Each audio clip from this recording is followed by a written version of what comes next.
Bonjour à tous et bienvenue sur boursicoté.com pour cette nouvelle analyse technique Forex matières premières et crypto-monnaie avec une paire de devises euro-dollar qui reste dans une dynamique plutôt baissière. On reste ici sous cette résistance oblique qui est définie par plusieurs points hauts significatifs.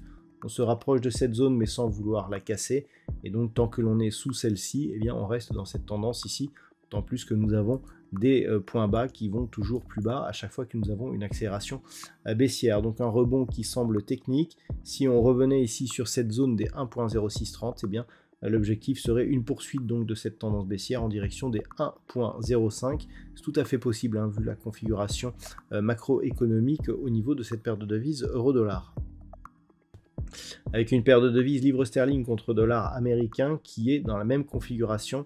Là aussi, succession de points hauts qui est baissière. On évolue sous une résistance oblique, des points bas toujours de plus en plus bas. Et donc, tant que l'on ne parvient pas ici à franchir cette zone, eh bien, on peut parier sur une poursuite du mouvement baissier qui serait confirmée par la rupture ici de ce précédent point bas significatif à 1.23.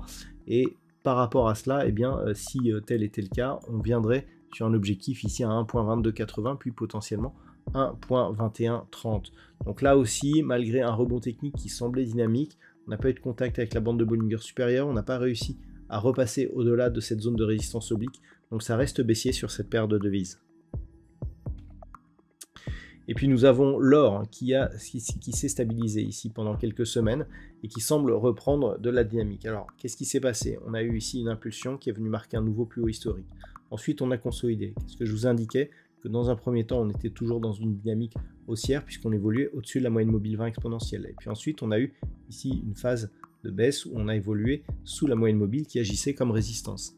Avec la séance d'hier, on est repassé au-dessus de cette zone, au-dessus des 2325 $ l'once. Et il semblerait que l'on se rapproche ici d'une zone de résistance qui, en cas de franchissement, eh bien, nous donnerait accès à de nouveaux plus hauts historiques sur le métal jaune. Donc c'est ce qu'il va falloir surveiller.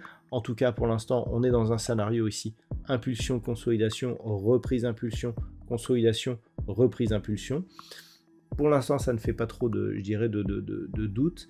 Il ne faudrait pas repasser sous une zone ici de support proche des 2285 points. On risque d'invalider justement ce scénario haussier, surtout si cette consolidation intervenait avant un nouveau plus haut significatif, ce qui voudrait dire qu'on n'aurait pas de nouveau plus haut et une cassure d'un point bas, on aurait un retournement de tendance. Mais globalement, tant que l'on est au-dessus de ces niveaux, eh bien ça reste haussier et on peut guetter ici une prochaine cassure de la prochaine zone de résistance à 2418 $ l'once. Sur le pétrole WTI, là aussi, on se stabilise après avoir cassé ici la zone des 80,50 $ le baril.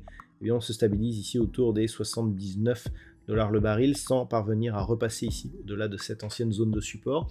Dans la moyenne mobile 20 exponentielle qui arrive dans ces niveaux, donc globalement, depuis son contact ici avec la bande de Bollinger inférieure, ce qui n'était plus arrivé ici depuis assez longtemps, eh bien on est dans une phase de consolidation avec comme objectif un retour ici sur la zone des 76,30 $ le baril.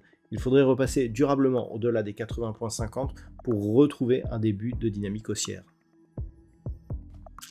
Et enfin, au niveau du Bitcoin, là aussi, on est toujours dans une dynamique qui semble orientée à la baisse. On a plutôt résisté autour de la zone ici des 61 000 $ pour un Bitcoin. Mais suite à cette attaque, on a fragilisé ce support. Le rebond ici n'a pas permis d'évoluer au-dessus de la moyenne mobile 20 exponentielle.